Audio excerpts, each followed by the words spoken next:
देखिले सपनवा में अच्छा तोहके बनैती सजनवा हो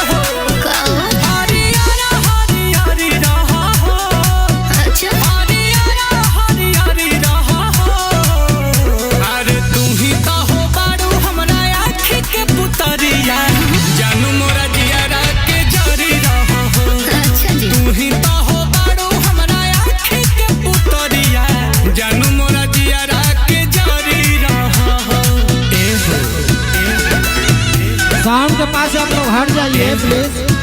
साउंड के पास तो बहुत बगल हो जाइए आप लोग, बार बार कहना ना पड़े।